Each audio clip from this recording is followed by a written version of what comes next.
So it kind of would make sense that people would want to see them fall. But the way that I find that they're starting to fall is robbing us of seeing what our true heroes were meant to be seen, the way they were meant to be seen on the screen. You know, like, and I hate to always go back to Smallville and use that as a reference, but they did everything right until like 5 seasons in, you know. Except for that whole Lana thing, I really hated that, but they really showcased the superpowers. They went out of their way to make the superpowers really cool for a television budget. You know, like that. There's like an episode in season 2 where he's chasing this ghost girl, and she's like moving really fast, and he goes into super speed, and there's in the middle of the cemetery, and there's all this rain falling down, and everything freezes, and you can see like everything even mirroring off of the raindrops, and they really utilize the superpowers really well, like the bullet time, certain things with the heat vision, or like when he gets his X-ray vision the first time and he's looking at people and he actually sees their muscles inside their body and everything. Just certain things like that.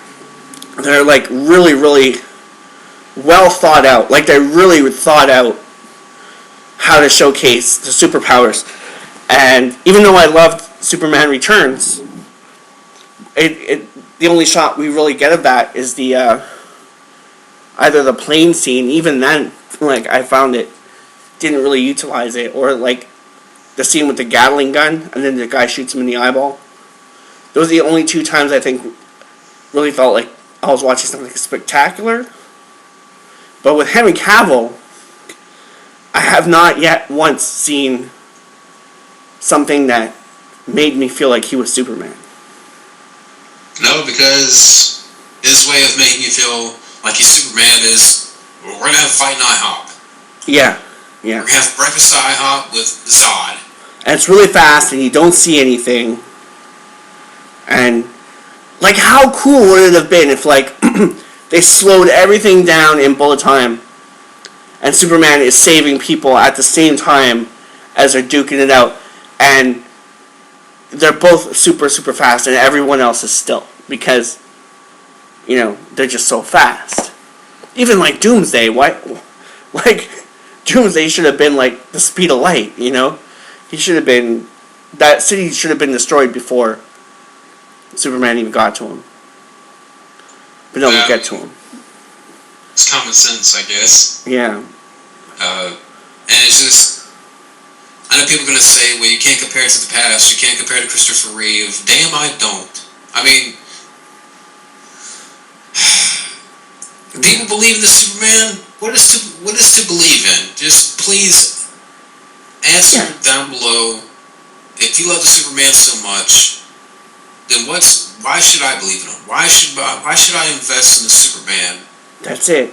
That just has a stone face, that is sad faced. It's lost. Can't smile. It's lost what it meant to be Superman. You know, it's like Matt was saying with the bomb. That scene with the bomb in the in the courthouse or whatever it was. You know, Superman would have figured that out way before. He's got X-ray vision, first of all, or like Matt was saying, the cloud of smoke. Superman goes through the cloud of smoke, doesn't see anything. You know? And like, you look at the beginning of that movie, and the whole thing with Jimmy Olsen, when they killed Jimmy Olsen, and where Lois Lane had to push, you know, had to signal Superman to get out of it. The real Superman would have just went into super speed, casually walked over, lifted the guy's hand off, moved Lois to the side, blow on the guy, walk back to his place, and the guy just would have flown away. You know? Like, it doesn't make any sense. Yeah, nothing makes sense about the movie. It's just convoluted. Yeah. I mean, I know we've talked about that. It's just... So, I mean, even it goes to show that even your male action heroes have no emotion. Henry Cavill, to me, sucks. I don't know how else to put it. Yeah. Yeah. I wouldn't be mad if they just took him right out of DC universe right now. I wouldn't be upset. Just take him out. I wouldn't either. I guess maybe that's where they're going with this, with the death of Superman, right? But yeah. Well, he'll be back, I'm sure. Yep. Nothing will change. But kind of getting some, like, couple of things here mentioned. Blade Runner 2 has been moved to October of next year instead of 2018. And I wonder, is this been like a rush job now? It kind of seems like it, eh? Like, for a long time they were taking their time with it, and now it's kind of moving forward a little fast. Yeah, it seems like, oh, we gotta rush it, we gotta throw in more CGI, more green screen, more... Yeah. And there's a lot of movies coming out next year that, I mean, fucking Power Rangers movie, I don't know about that one, man. I really don't. Like, I saw those pictures of Rita Repulsa, and I was repulsed. no pun intended, right? Exactly, yeah. I was repulsed, and not in a good way. You know? Yeah, it just looks bad.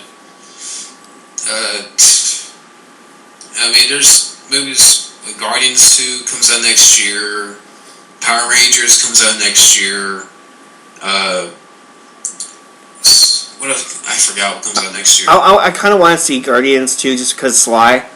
I really know, I know that Chris Pratt really loves Sly. I remember at one point he was pitching Force of Freedom remake with him as Rambo. And he even joked about it on a TV show. I can't remember which one it was.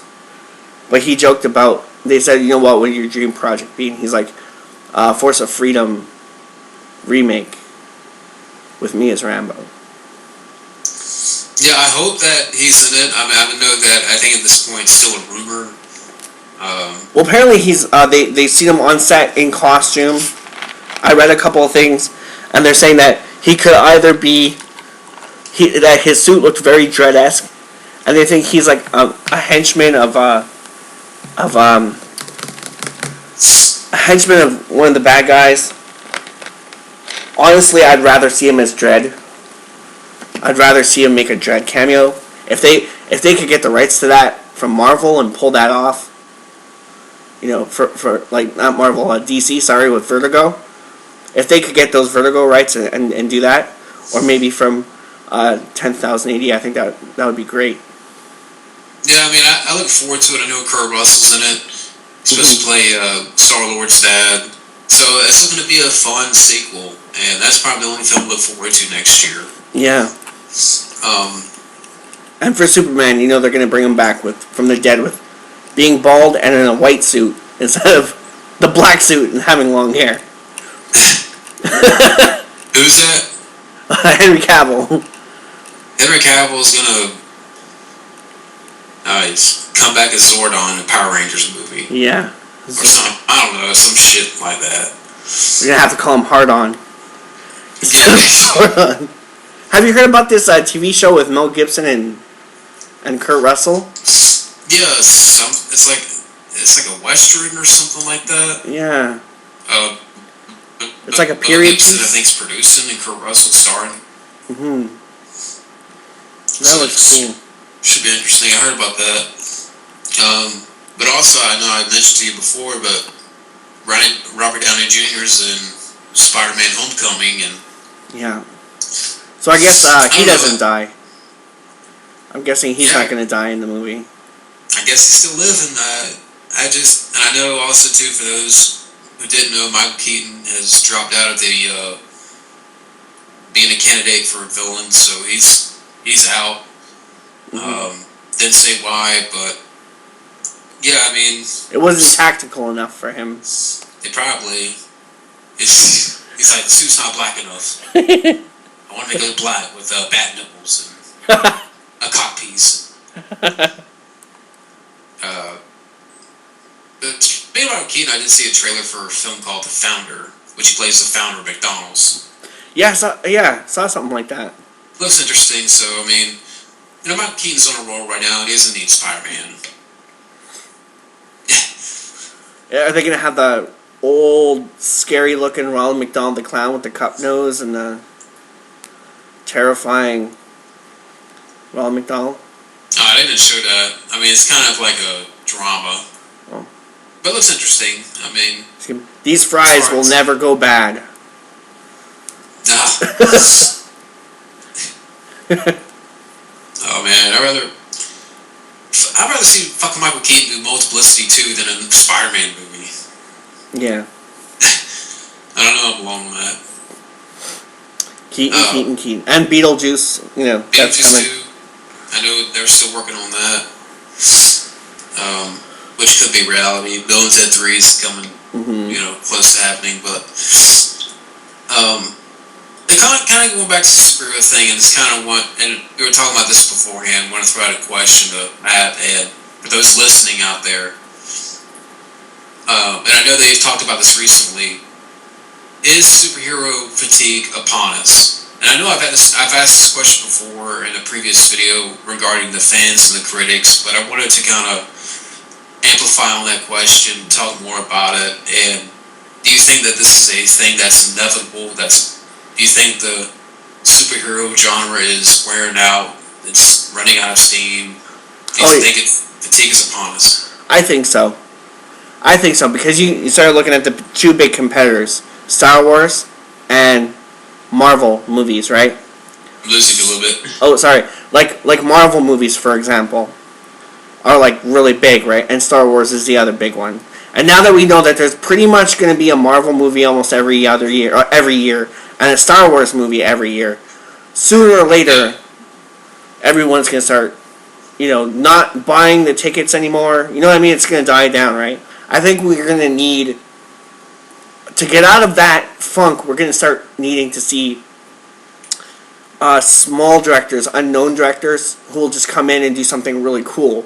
Like, you ever see that superhero short, The Flying Man? I haven't seen that. That's a wonderful example of just no-name directors just coming in and just putting something out that will really shake up the game. Like Hardcore Henry, for example. Just coming in, doing something different, bringing a whole new, different style. It doesn't have to be first person. I mean, just in general, like just coming in with a whole new look, a whole new style. Someone who loves the genre and is unknown, who will reshape the mold, for the next generation, so to speak. Yeah, I know they're talking about how, Civil War is going to shake things up. It's going to shake up the genre. I'm like,